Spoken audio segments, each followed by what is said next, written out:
Yes, of course, every issue has its pros and cons. Despite many benefits that trade has brought to India, there's deterioration in its balance of payments. This deterioration is a result of the overheating of the economy. Aggregate supply cannot meet aggregate demand, so consumers are sucking in imports. India's current account deficit is approaching 5% of GDP.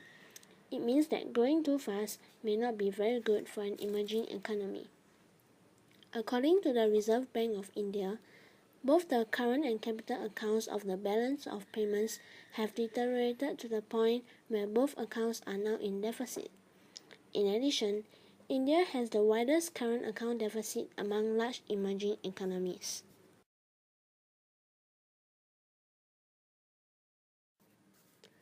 The Ministry of Commerce and Industry, Government of India, pronounces the Indian Export-Import Policy.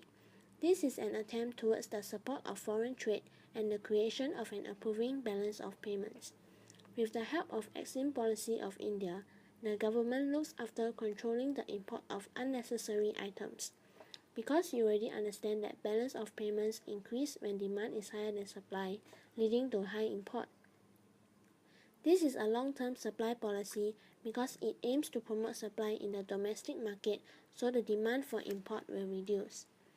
For example, the government will provide access to necessary raw materials and capital goods mandatory for enlarging production. They will also invest in the technology to improve the effectiveness of Indian agriculture, industry, and services, thus improving their competitiveness.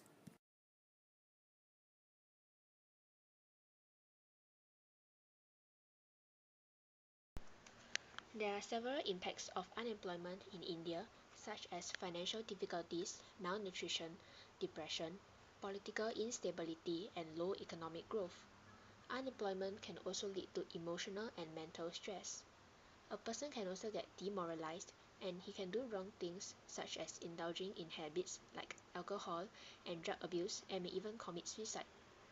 Furthermore, higher income inequalities and disparities lead to nothing but poverty.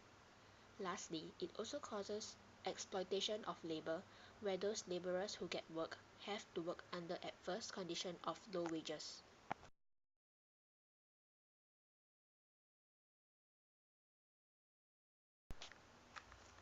The main remedy lies in the rapid industrialization.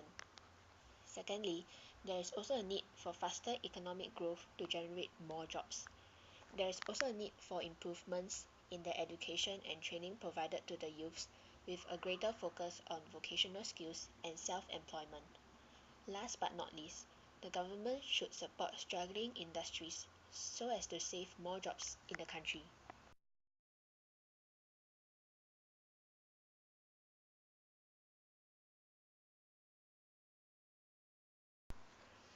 Because of its size and limited resources, Singapore's economy needs to be more open to the world in both trade and investment. Therefore, Singapore needs to work further with like-minded countries within international and regional to maximize the benefits of free trade.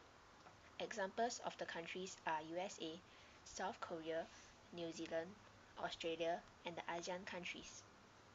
Free trade agreements help to foster and facilitate the flow of trade and investment between Singapore and its trading partners.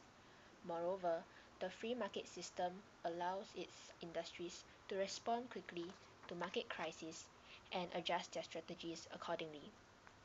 I believe with more free trade agreements in the next decade, Singapore's economy will continue to grow at a stable rate.